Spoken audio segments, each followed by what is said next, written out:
Superbooth 23. I'm here on the booth of VECTOR, and I think you know it from my channel. It's this lovely VECTOR synthesizer with this unique concept that is for me a bit like a hardware animoke. And I really enjoyed the synthesizer because it was really a different thing compared to other synths. And the developers have something new for Superbooth. It's the Tempera, a very playful granular synth, or let's say multi-timbral granular synth.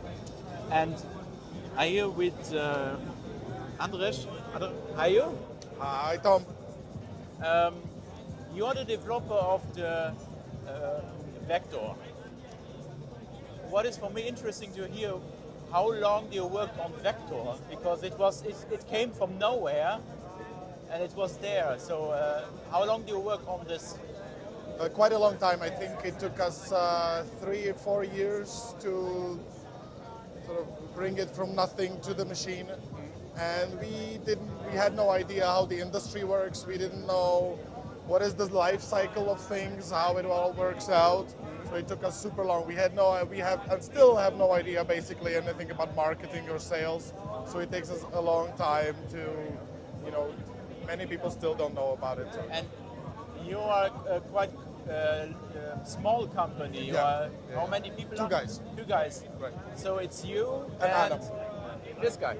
So how do the roles? You are more the software side or more hardware side? We both do hardware, and we both do sort of the general business logistics. We are friends, so that works kind of fine, usually. And you work it already in different other synth companies, or is No. first one? No. We met. We worked together as co-employees in a startup, but that's a completely different story that I wouldn't like to get into. But that's where we met, and then we came together and we thought, maybe let's do a synthesizer. Okay, what do you have in mind? Maybe something like this, and then over a long time we put something together, some ideas, get something going.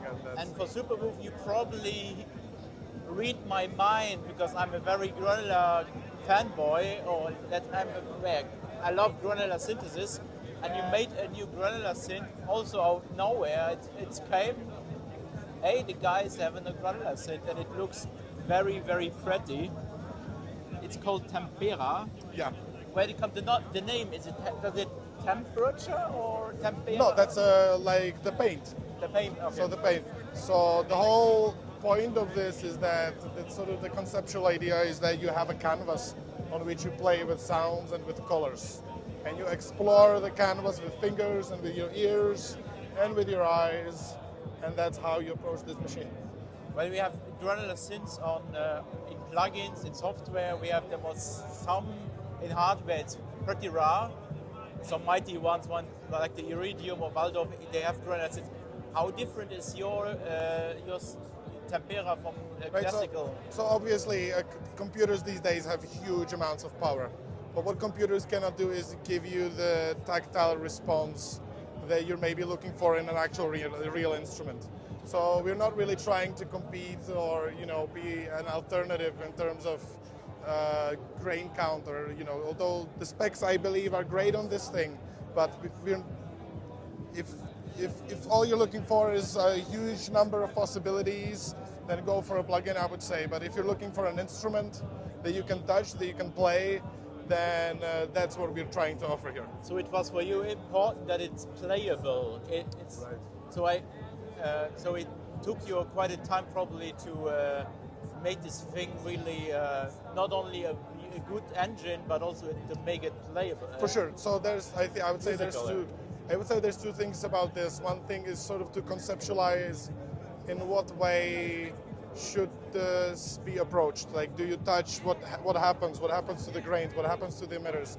What happens with the voices? There's several layers of things that are wired up in all sorts of ways, but in the end, it needs to be really intuitive and approachable by, that's the screensaver kicked in. And so that was the first part, to figure out how do we want people to control this. And the second part is actually making the hardware right, so it's responsive, so it's fast, so it doesn't glitch, so it's detects reliably your fingers. People have different fingers, different moistures, different perhaps physical properties of your fingers, different environments, different temperatures of the space, and so forth, different time zones, different climates. So getting these right was also a big challenge. So this is Tempera, or how do you spell it? Tempera. Tempera. And I see that the design is very, it's almost eye-catchy, it's different. It's not like, it has, let's say, not so much, it's tons of controls, it's more packaged in a very compact way. Yeah. And it's, I see, also color-coded, and this means, let's talk a bit about the engine. It has how many layers? So the easiest way for me to say this would be probably that I'll start at the grain level. So there's a global pool of 4,000 grains, and you can channel these grains either all to one voice or spread them out across 16 voices. So this is completely up to you. Okay, so you have 16 voices, and you have, and it's multi-timbral, yeah. I mean, kinda, yes, sort of. I mean, it's sort of multi-timbral by design because there's 8 parallel samples that you scrub through at the same time, and there's 4 emitters that can all have different configurations and be on different MIDI channels. So I would say yes, it is multi-timbral by design. But it will probably need some polishing to. Okay. And we are talking about stereo samples. Yes, exactly. Not mono. Okay. Yeah. This makes already a big thing if you can granularize stereo samples instead of mono. Yeah. I think how it works is also pretty unique because it's not like from the left to the right now for samples. Right. You made it a bit different from the design. Yeah, exactly. So vertically is the different samples. So each sample begins at the top and ends at the bottom, and you can scrub through it like this. And if you scrub like this, then you go across from sample to sample to sample to sample. And is this smooth, or you say it's more harsh? Because sometimes samples have different characters and it's different waveforms. Yeah. Is this you try to make it smooth, or? I think both are useful in different contexts. So, but the mixing is done on a granular level. Okay. So depending on how smooth or rough your grains are, we make the transition smooth or rough.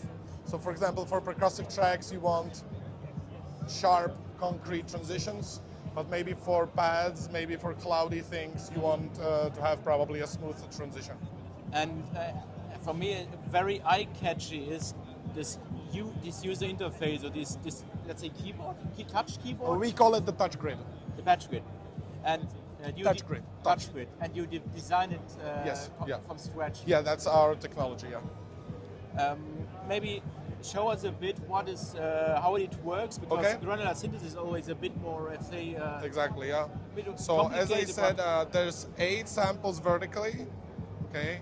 And for this thing to play, you need 2 things. You need a note that tells it at what pitch to play, and you need an emitter, and that tells it from where it collects the grains. And the emitter is basically the brain of the granular. Kind of, yes.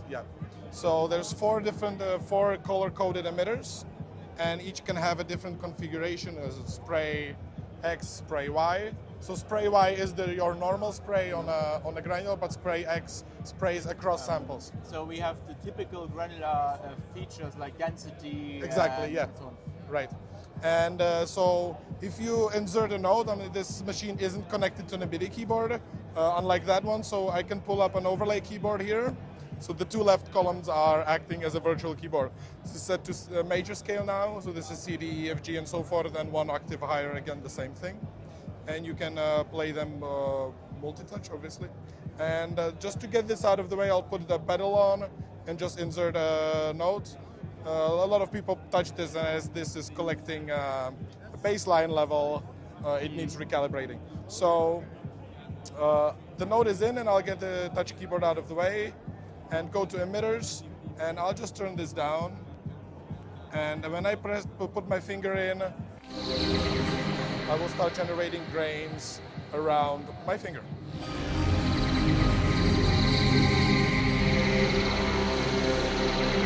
You can also play this polyphonic. Like, I mean, these are sort of, if you have forest sounds, and it's maybe a bit difficult to make a chord out of it. Yeah. But if you put maybe I'll use this one for.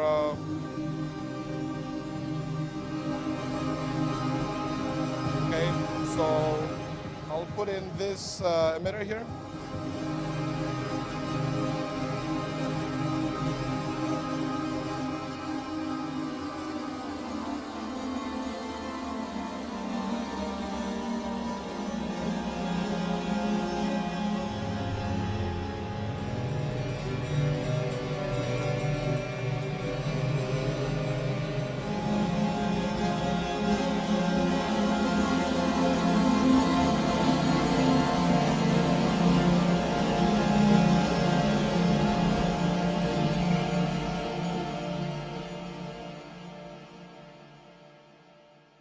All this movement you are doing with your fingers, is this somewhere modulable, or you can record it somewhere, or?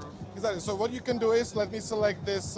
You go away, and I'll select the blue one. Okay, I'll hide the keyboard away, and just for demonstration purpose, I'll tell them the volume down. So I'll put this one here. Okay, so this is now here, and I can select modulator, modulator 1, and this is emitter 1, 2, 3, 4.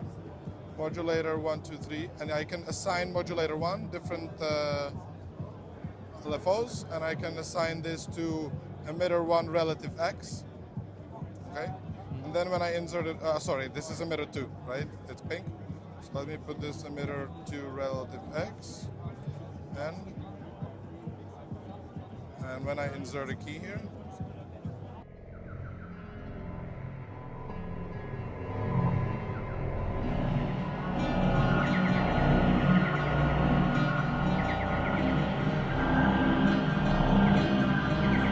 We're modulating the X position of the emitter in the sine wave. So you are traveling through the samples.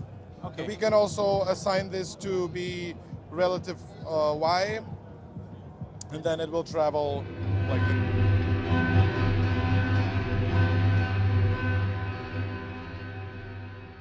And generative, yeah, you can put on like low, slow LFOs and have it evolve over time. And you can, this is 5 emitters per voice, so you can do a lot of movement. But each across the emitter, grains. you can max out the polyphonic with one emitter as well. If you put all the grains into one emitter and you're not left with anything else, then yes. But we're hoping that 4,000 will be enough for everyone. And you decided for a color coding design. Yeah, exactly. So we have these 4 colors, and this is up to you how you organize them. Maybe you select the blue one for a drum track or percussive thing. Maybe the yellow one will be more dense and cloudy. Maybe the green one will be something else. And how does the connection side? You have stereo out, I see. So there's this one is connected with mono left right. But if you disconnect these and plug a stereo jack in here, there's an internal relay that will switch it to a stereo operation. Okay. There's audio input on prototype. Can you sample in? You can exactly. Yeah, that's one of the sort of by design things that we wanted to put into this. Let me just hide this keyboard. So there's an internal microphone built in for you to do some doodles or audio in, and this is both high impedance and low impedance. So you can do a guitar or a dynamic microphone or a synth. And the input is mono. No. On the prototypes, the input is mono. You can see that this is literally Number one. We have about 6 of them, and this is like 2nd or 3rd iteration already. Okay. So this is apart from the mono input, which will be in production changed to stereo. Okay. This is basically the final hardware. Okay. And there's 8 gigs of memory inside. That's but good. you can also use FLAC format to save some space. Okay. And also, but also high quality. I mean, FLAC is lossless, so it's the same thing. You can also use SD card to load more samples in, or a USB flash drive directly here in the USB. That's something I want to hug you always, because it's USB host is something a minority of the developers are Right. adding, and I think it's not that challenging for synth. Oh, I guess. Yeah. Well, I think if it's easy to put yourself in a situation where it becomes challenging, Okay. right? So in this USB host, you can put a USB keyboard, a sequencer, or since it's there, why not a USB flash drive? And of course, as you said, you can play it with a keyboard, so a regular. Exactly. Yeah. And but if you play it with a keyboard, because you have these 8 layers, how do you play it? Is it So you can put each emitter on a separate MIDI channel, okay? and that way you can organize. So maybe you have your drums, percussive elements on channel 1 and so So it forth. becomes a bit like multi-timbral. what Exactly, we're saying. exactly, yeah. Also, you can, for each emitter, you can, for each voice, you can say which voice goes to the effects. So you can have a dry MIDI channel and a wet MIDI channel. So maybe for your percussive things, you wouldn't want to put them into a reverb and stuff. It powers via a normal power socket. Yeah, exactly. It powers via normal power socket, but if you want to go portable, you can buy a cable from USB-C to a DC jack and use a power bank like this. These eat a lot of juice, so this will last about 3 hours. Okay. But if you decrease the brightness on the machine or get a bigger power bank, then it can last for longer. And you have some buttons on the right side also for the operation. Exactly. So obviously nobody likes menu diving. So these are the sections: is tracks, emitters, virtual keyboard or voice organization, modulators, effects, and also filters. That's just for practical purpose settings, saving and loading the canvases in a macro page. Okay. Yeah, it's powered so, and it's probably based on an ARM core. Yeah. Okay.